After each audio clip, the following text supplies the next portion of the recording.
चलिए जी थोड़ा और डिस्कस कर लेते हैं। लास्ट वीडियो में हम रेशनल नंबर्स तक पहुंचे थे, तो अभी आ जाते हैं कि हम रेशनल नंबर्स को और ज़्यादा अंडरस्टैंड करने की कोशिश करते हैं, थोड़ा सा डीप इनसाइट रेशनल नंबर्स। तो आई विल बी टेलिंग कि कौन से नंबर्स को हम रेशनल नंबर कह सकते हैं, एक खास हद तक उनको हम जो है वो आइडेंटिफाई करने की कोशिश करेंगे। पहली बात यह है कि जितने भी इंटीजर्स हैं, all integers are rational. Integers जितने भी हैं वो सारे के सारे रेशनल हैं। अब आपके पास कल को कोई एमसीक्यूज आ जाता है कि which of the following is rational number, या सिर्फ रेशनल लिखा हुआ है, यू मीन रेशनल नंबर, और उसके अंदर ऑप्शन में सारे इंटीजर पड़े हुए हैं, 1 let's say -20 22, let's say D के अंदर मैं एक ऑप्शन रख देता हूँ 49, और ई के अंदर मैं लिखता हूँ ऑल ऑफ दीज। तो डेफिनेटली ये सारे के सारे इंटीजर्स हैं, तो ये बाय डिफ़ॉल्ट जो है इंटीजर हो जाते हैं, इंटीजर्स रेशनल हो जाते हैं। सारे के सारे इंटीजर्स जो है वो रेशनल है। आइए चलते हैं अगली कैटेगरी की तरफ। पहली बात, इंटीजर सारे के सारे रेशनल हैं। दूसरी बात, कॉमन फ्रैक्शंस जो है, कॉमन फ्रैक्शंस ये भी सारे के सारे रेशनल हैं, लेकिन रेशनल ये भी सारे के सारे रेशनल है व्हेन, कब। वैसे कॉमन फ्रैक्शंस कौन से होते हैं? जिसके अंदर न्यूमरेटर होता है और डिवाइड बाय सम डिनोमिनेटर होता है आपके पास रफली, जैसे 1/2 हो गया, 3/4 हो गया, 7/8 हो गया, 9/10 हो गया। इस तरह के नंबर्स जो है वो आपके पास कॉमन फ्रैक्शंस होते हैं। अच्छा, कॉमन फ्रैक्शन सारे के सारे रेशनल होते हैं व्हेन, जब आपका न्यूमरेटर और डिनोमिनेटर दोनों आर इंटीजर्स, और इनफैक्ट ये आपका डी जो है वो ज़ीरो नहीं हो सकता, क्योंकि डिनोमिनेटर में हम ज़ीरो अवॉइड कर रहे हैं। क्यों अवॉइड कर रहे हैं ये आगे चलकर आपको हायर मैथमेटिक्स के अंदर पता चलेगा। तो जी, कॉमन फ्रैक्शंस जितने भी हैं सारे के सारे रेशनल हैं जब वो फ्रैक्शंस आपके न्यूमरेटर और डिनोमिनेटर दोनों इंटीजर्स से आ रहे हों और डिनोमिनेटर ज़ीरो नहीं होना चाहिए। इस तरह से अब आपके पास बहुत सारे नंबर्स बन जाएंगे, जैसे 3/4 हो गया, 7/8 हो गया, -9/10 हो गया, 99/7 हो गया, 88/100 हो गया, मे बी 22/7 हो गया, 44/14 हो गया। ये सारे के सारे इंटीजर्स के रेशोज हैं, तो ये सारे के सारे रेशनल नंबर्स हैं, ठीक है। तो इस तरह से अगर कोई सवाल आ जाता है कल को कि which of the following is rational number, और उसके अंदर आपके पास इस तरह के नंबर पड़े हुए हैं, 2/7 पड़ा हुआ है, 3/8 पड़ा हुआ है, 9/10 पड़ा हुआ है, डी के अंदर ऑल ऑफ दीज पड़ा हुआ है, तो ऑल ऑफ दीज, क्योंकि ये सारे के सारे जो भी आपके रेशो हों, लेकिन रेशो किसके होने चाहिए? इंटीजर्स के रेशो होने चाहिए। ये मिसलीडिंग हो सकता है समटाइम्स, कुछ नंबर्स ऐसे होते हैं जो रेशो तो होते हैं लेकिन वो इंटीजर का रेशो नहीं होते हैं। जैसे मैंने ये नंबर लिखा है √2/3, अब ये भी एक रेशो है, लेकिन ये जो ऊपर नंबर पड़ा हुआ है ना, ये इंटीजर नहीं है, नॉट इंटीजर। इस वजह से ये आप नहीं कह सकते डायरेक्टली, क्योंकि ये रेशो है तो इसको आप कह दें कि ये इंटीजर हो, रेशनल हो गया, रेशो है तो रेशनल हो गया, क्योंकि इसका न्यूमरेटर और डिनोमिनेटर तो है आपका इंटीजर, लेकिन आपका न्यूमरेटर जो है वो इंटीजर नहीं है, इसलिए आप इसको डायरेक्टली नहीं कह सकते कि ये आपके पास जो है वो रेशनल नंबर है, जब तक आप इसको किसी और में से एनालाइज नहीं कर लेते। तो जी, कॉमन फ्रैक्शन सारे के सारे आपके रेशनल होते हैं जब रेशो होते हैं आपके पास किस चीज़ का, इंटीजर्स का विद डिनोमिनेटर नॉट ज़ीरो। अब आ जाते हैं दूसरी अगली कैटेगरी पर, जो कि है डेसिमल फ्रैक्शंस।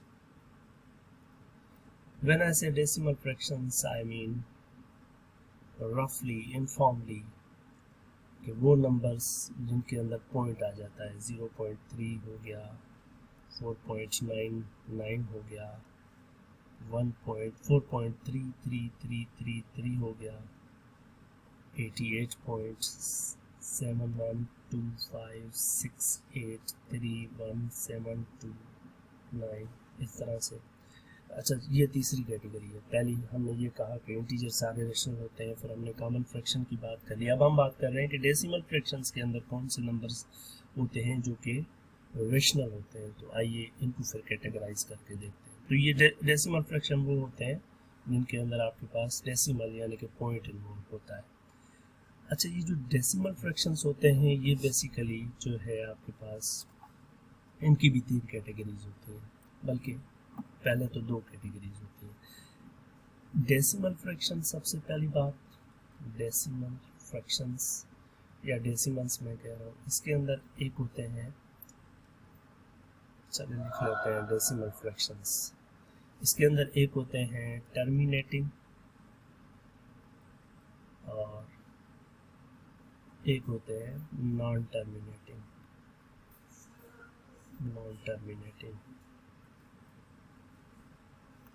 टर्मिनेटिंग वो होते हैं जो पॉइंट के बाद ख़त्म हो जाते हैं, जैसे कि आपके पास ये नंबर हो गया 0.5, 0.25, 0.67, 3.67, 3.33, 4.0, या आपके पास है 2.67, या आपके पास है -3.11।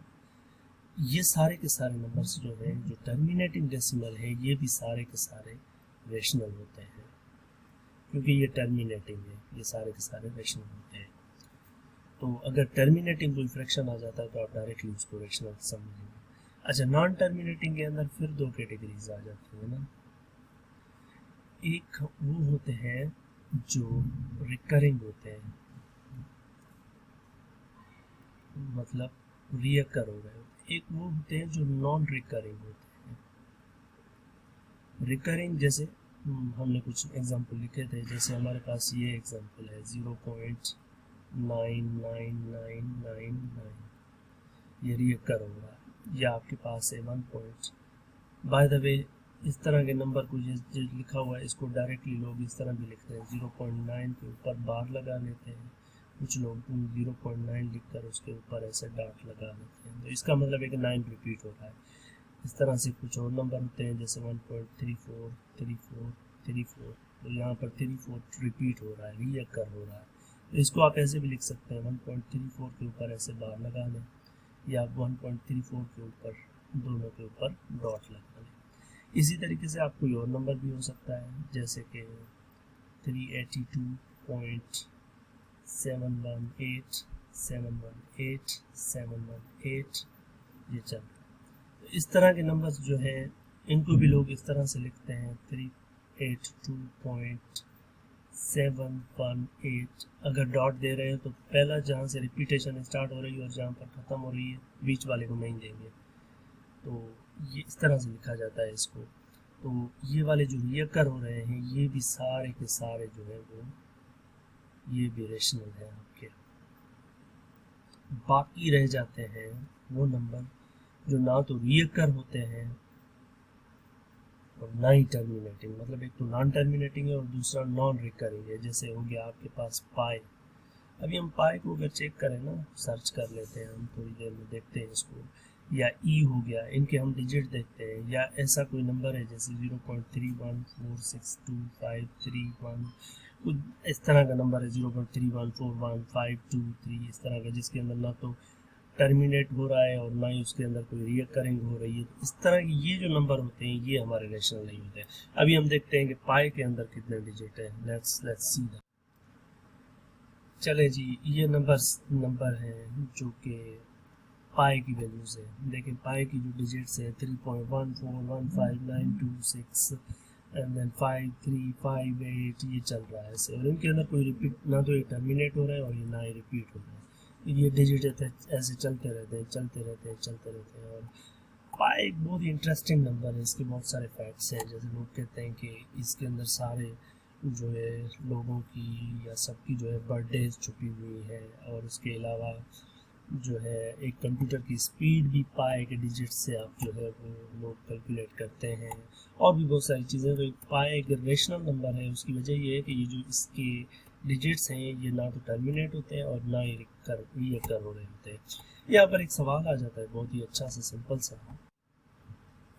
और वो सवाल ये है कि बहुत सारे लोग हम देखते हैं कि पाई की वैल्यू ये लिखते हैं 22/7, लेकिन ये पाई की वैल्यू एग्जैक्ट नहीं है, नॉट एग्जैक्ट वैल्यू ऑफ पाई। पाई की एग्जैक्ट वैल्यू जो है वो सारी की सारी कोई बता ही नहीं सकता, क्योंकि इसके बहुत सारे डिजिट हैं।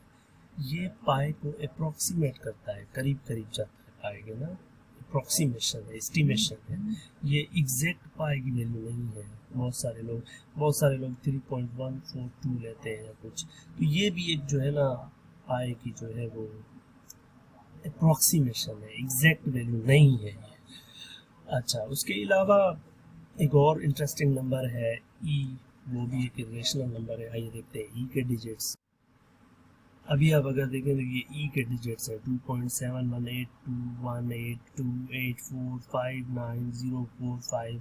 तो ये नंबर भी ऐसे हैं जो ना टर्मिनेट हो रहे हैं और ना ही ये जो है आपके रियकर हो रहे हैं, रिपीटेशन इनके अंदर भी नहीं आ रही, तो इसलिए ये भी जो है ना इरेशनल नंबर्स है।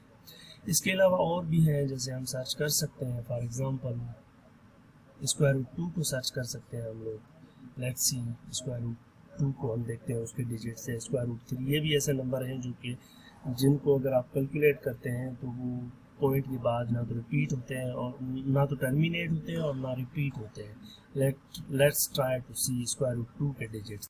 ले जी, ये √2 के जो है वो डिजिट्स है 1.414213। ये इस तरह से ये भी ना तो टर्मिनेट हो रहे हैं और ना रियकर हो रहे हैं, तो ये भी इरेशनल नंबर है। तो वो सारे डेसिमल फ्रैक्शन में आ जाए नंबर जो ना तो टर्मिनेट हो जाए और ना ही वो रियकर हो, तो वो सारे के सारे रेशनल नहीं हैं, इनको हम इरेशनल नंबर्स कहते हैं। तो this was something about rational and irrationals. One more thing, one interesting question ये है कि अभी हम जिसको डिस्कस करने वाले हैं वो ये है कि जो नॉन टर्मिनेटिंग है, जो टर्मिनेट नहीं हो रहे बट रियकर हो रहे हैं, वो जो है रेशनल है। जैसे कि आपके पास 0.33333 हो गया, 0.919191 ये हो गया, या 0.7171 ये हो गया, या 0.8135। इसका मतलब है कि आपका जो है वो 0.8135 रिपीट हो रहा है, 8135। तो ये नंबर जो है इनको P/Q की फॉर्म में लाया जा सकता है। इस पर हम एक शॉर्ट ट्यूटोरियल करेंगे, वीडियो करेंगे कि इनको कैसे कन्वर्ट करें P/Q की फॉर्म में, क्योंकि ये रेशनल है तो इनको P/Q की फॉर्म में, रेशो की फॉर्म में हम लाने की कोशिश करेंगे। That was all about for rationals.